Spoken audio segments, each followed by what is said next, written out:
Hey everybody, I've got an interview today with Mike Schochner. Mike, did I say that right? Mike You did. Schochner. Yes, you did. Okay, Thanks, John. sweet. Mike, would you just share a little bit about yourself and what you do? Yeah. So thanks, John. I'm a mental health and substance abuse counselor. I work in private practice as well as a substance abuse clinic in downtown Milwaukee. Wow. So how long have you been doing that? So I've been doing it for about 4 years now. Yep. Nice. So our topic today is talking about depression. Mhm. And how it can affect us, maybe some things that you can like enlighten us on, maybe some misconceptions, things like that. And Mhm. so maybe you just start off by telling us, how would you define depression or describe it? Mhm. Well, I think it can be a term that's maybe used in society. Like, oh, it makes me so depressed. I think there's a difference between that and clinical depression. It all kind of depends what kind of terms you want to use, but as far as like diagnostic terms, really just like to label it as something that's inability to like experience joy despite what's going on. Maybe even some joyful things in your life that are going on. Maybe that's only fleeting. And I even when I kind of even hesitate a little bit in saying that a label is that it is a label. It's unfortunately we in the medical profession, we need to have a label, a diagnostic code for insurance purposes. And it's the manual that we use, it's all based on, okay, do you meet these certain criteria? And so even depression can look differently for different people. Um, so I think that putting in a label can it can maybe help to see what's kind of going on, Yeah. but it can also even keep people in a stigma of like, oh, I meet these certain criteria. This is just who I am now. Yeah. Like, so if you would mind, like you used to talk about like a little bit of stigma there, Hmm. and almost like the self-fulfilling nature of that Hmm. label. Hmm. Hmm. Is that something that you've experienced? What is like in people that you've been working with and things like that? Yeah, I think we're getting better as a society with being able to seek help. But I think that still is that stigma, especially I believe with men. Especially, I think it's the American way, right? We pull up our bootstraps, we work harder, um, we never surrender, right? It's all about trying to do it in your own strength. Or something like this, I like the analogy that what or the example. What's actually going to be show more courage, right? Is it easier to really just stuff it, right? That's a common thing what men do. They just Yeah. stuff it. Maybe show it in anger. Yes, I think depression in men comes across as anger a lot of times too. But just that, are we just that vulnerability piece? All right, Yeah. are we showing that courage and being vulnerable and sharing about it, right? Or are we just going to stuff it, right? What actually takes more courage, right? And it's Mhm. getting out of our comfort zone and be like, hey, I can't. I'm going through something. I can't do it on my own, right? And I Yeah. think that's a huge step for people. I think that's often overlooked, uh, just just in our culture, really. Yeah. Why do you think it's so hard to for people to come out and share that? Hmm. I think I think wanting to appear weak, the fear of that, the fear of Yeah. rejection from people. We're designed to for community and to have Yeah. that acceptance of other people. But when that's the driving force, right, that can really dictate what we do with that. Yeah. If we're afraid of that rejection, is that going to prevent us from seeking help? Yeah. You brought up the kind of different ways that depression could manifest, Hmm. and it looks different for different people. Do you guys like qualify certain types of depression?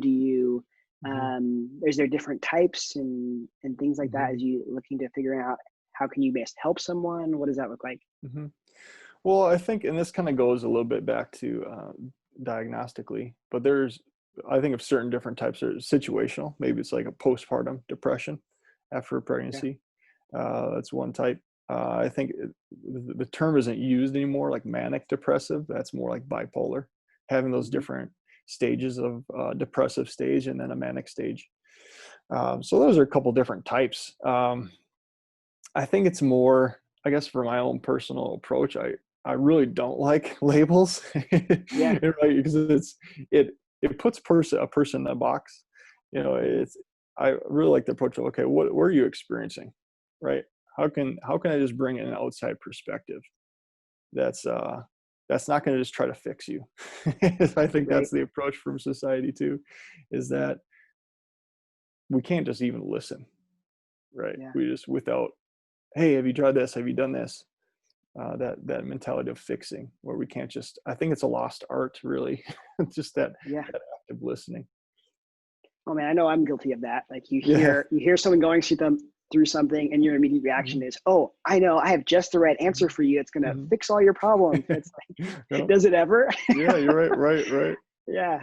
Um, yeah. How? So if we run out to really anybody that's experiencing those symptoms of just an inability to experience joy, how common is that for people? Well, I just think, especially in this season we're in now, I think just the increase of that, right? There's with what's going on in our world, right? And just the impact that COVID's had on job loss. I see a lot more people, even with like marital stress, because they're at home all day together now, maybe with Yeah. work. So I think a lot of people, I believe, is that battle is with our thoughts, right? I think that all of us at some point have to battle some negative self-talk, some negative thoughts. And I think it's that, okay, what do we do with those? I think so. As far as a stat, I'm not sure what's the latest with how common it is, but I think it's that. I think we really, a lot of us deal with that those negative thoughts. Maybe if we mess up on something, how do we deal with that? Do we run with that thought and have it turn into, yeah, you're going to make that mistake again, right? Or you always make those mistakes, right? And then you are a mistake, right? How Right. that progression, that that really can fuel depression, really, Yeah. right? That hopelessness, that worthlessness, like, oh, I always make mistakes. This is just who I am. Look at all these people I've hurt. I'm just a. Am I even a person of value? Because I just keep hurting all these people around me. Mm. What have you found have been some helpful thought processes for people that are going through that? Like, hmm um, maybe even for some that are doing it well and have a healthy reaction with those negative thoughts versus those that maybe haven't developed those patterns yet to be healthy.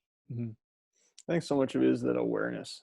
I think with depression, it can be we start to believe all that negative self-talk, right? If it's, oh, I'm never, maybe we learn it.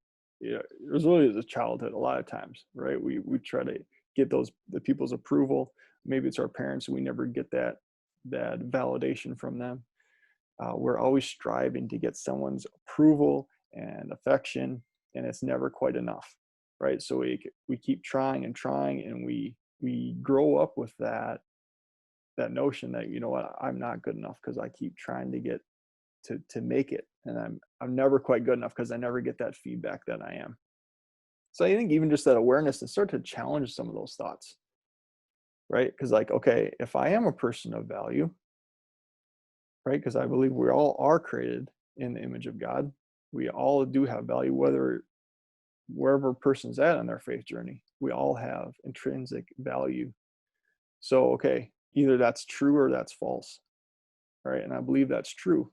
So how can we, with those thought processes, right? If anything goes against that, we have to label that, no, that's a lie, Mm. right? And so much of depression, especially, you can just keep believing lies about yourself.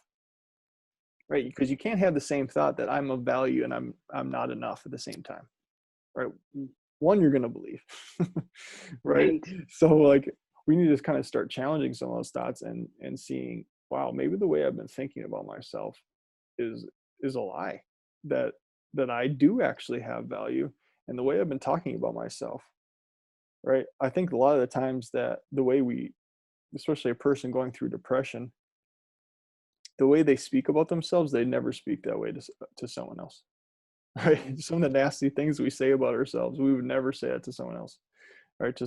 To start challenging some of those thoughts and building that awareness, I think that's a huge step. Mm. That's really good. Um, so what are some of the ways, changing gears a little bit, what are some of the ways that maybe someone who's in this cycle of thought patterns, or Mhm. Mhm. if we're going to use the label depression, what are some ways that that might affect someone's life, or you've seen it affect someone's life as they come in and they chat with you? Mhm. Well, the nature of it, it starts to affect every aspect of their life, right? Because I think that when we start to think negatively about ourselves and we don't see our value as we should, it can be more difficult to see the value of other people around us because we get so self-absorbed, right? Of what I'm going through, right? This is the way I'm feeling, right? I think that, and then it can just go into all our relationships, right? Because if we're not seeing ourselves the way we were designed, we it's just other people it have a difficult time trying to see that too. Mm. I just think that I don't know, John. I'm just trying to think of how to put this into perspective here a little bit. Yeah. Um, because I think if you're not feeling good about yourself and you're always in the pit, right, Yeah. and where it can be really tough for someone else to try to get us out of it. Yeah. I think of that. There's an analogy of like instead of like sympathy is when you're in a pit, someone on the top saying, "Hey, how's it going down there? Why don't you get out?" You know, instead of the empathy piece, where like someone going down in the pit with you and like, "Hey, I know it's dark down here. I know you're going through something, but how can I just come alongside you?" Yeah. You know, so I think just that value of trying to meet people where they're at. There's just a lot of value in that. Yeah. Mike, there's some people watching this right now that they're watching, and immediately they know that this is them. Mhm. They know that they're in this place and they're feeling this in this place. Um, and for others, um, they might not know. They may hear this and not know if this is them, or they may think that this might, you know, looks like someone that they care about, someone that they love. They're not sure.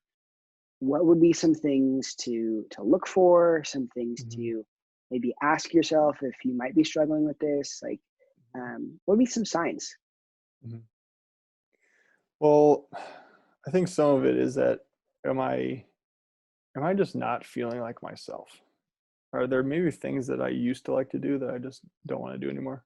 Am I maybe having tough times with stuff that seemingly simple day-to-day things? Getting out of bed in the morning, right? Brushing my teeth, um, feeling any motivation, like loss of motivation could be a big one. I think of just being okay with, hey, I can need to reach out to somebody.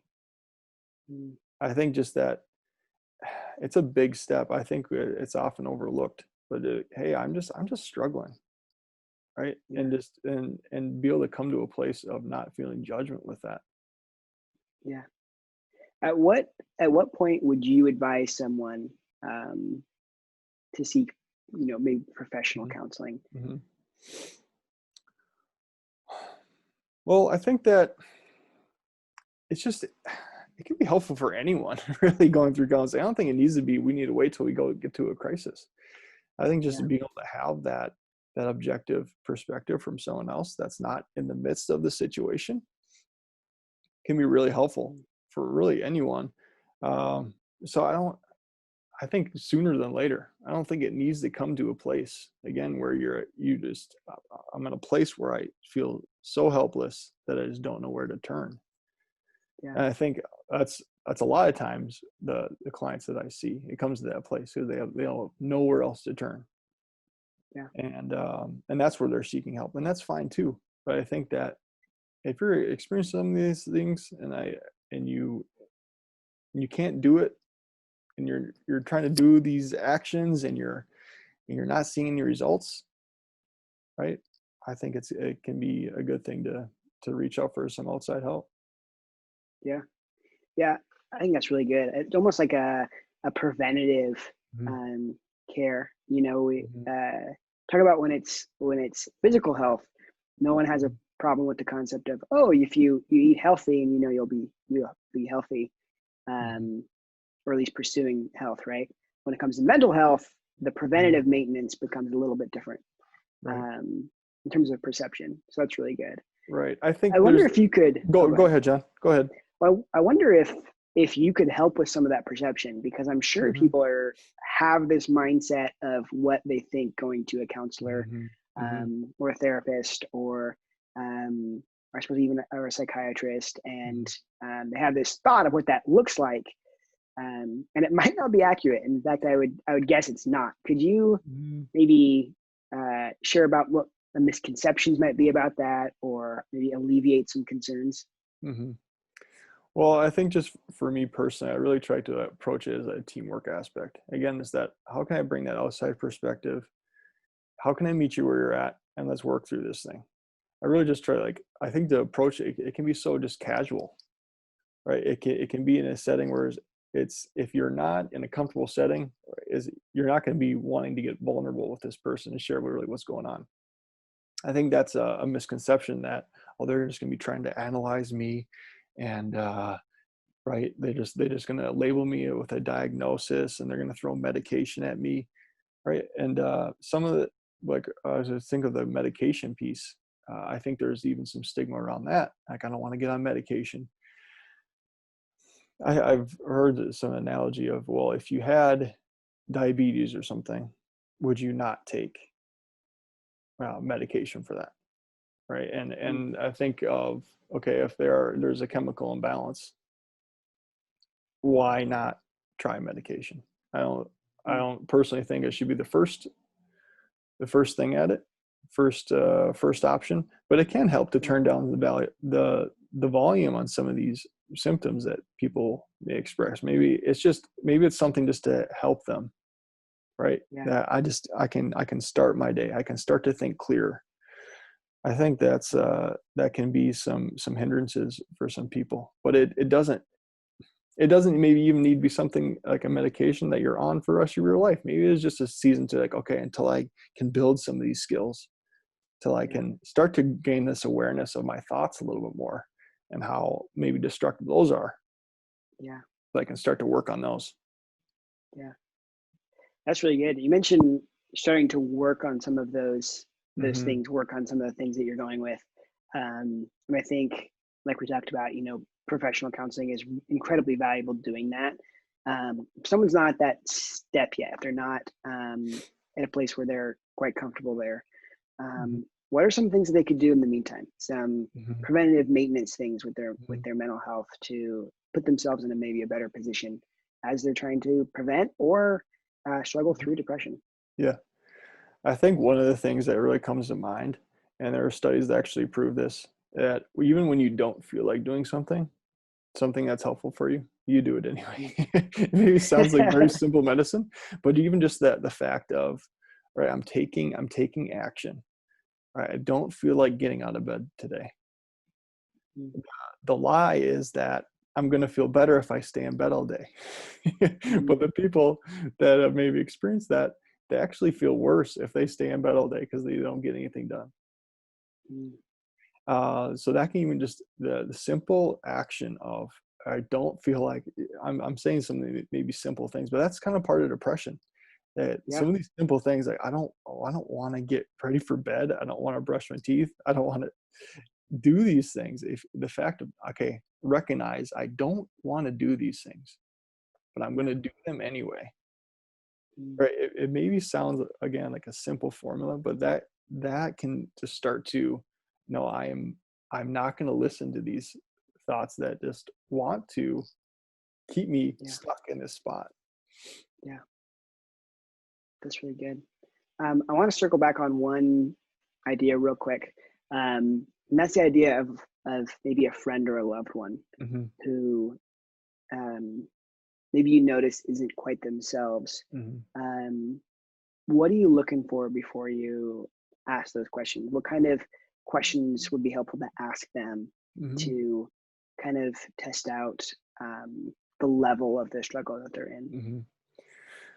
I think really just coming back to that, hey, I care about you. I notice you're not quite yourself. Mm. What's kind of going on? What you going through? And just being able to listen. Yeah. I think that, again, that maybe just sounds too simple, but I think we've lost that a little bit. Mm. We get impatient with people, especially with our loved ones. We're the most impatient, I think, and we we treat our loved ones maybe some of the worst people, right, in our relationships, when they're the people we care about the most. So I Mm. think even just being able to, hey, how can I come alongside you? I notice this is going on. Yeah. How can I help? Mm. Right? Instead of the fix it, how can I help? That's really good. All right. Last question for you.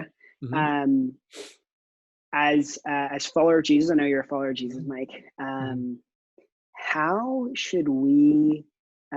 There's been a stigma in Christian Mm-hmm. circles around just this whole topic of depression, around thoughts around it. Mm-hmm. Um, how should we view it? How what's at least in your perspective, like what is a healthy way to view it from a as a follower of Jesus? Mm-hmm. Because I think you offer a unique perspective because you have both the training as a counselor, the training as a professional in the mental health area, Mm-hmm. but also you love Jesus. So you kind of have a Mm-hmm. cool voice into that community and that situation. Mm-hmm. Yeah, I think with the secular world, there are even like really helpful techniques, even when I'm talking about, even like CBT, cognitive behavioral therapy, which even part of the concept is challenging some of those thoughts. What are those automatic thoughts that we're having, and challenging those, which can be really helpful. But the aspect with that I believe that the realm of psychology is missing is that there's another layer below that, and that's the spiritual part of it. The Okay, where's our identity coming from? I think that's Mm. such a huge thing, because with those thoughts that we have, I keep thinking of this verse as we're having this conversation. Jesus says, "My sheep will know my voice, and Mm. the enemy's voice, the stranger's voice, they will not listen to." Right? I think there's so much power in that, right? Because okay, if we've signed up to be, all right, Jesus, you're my everything, I want to follow you. Right? We've signed up to be on Team Jesus, right?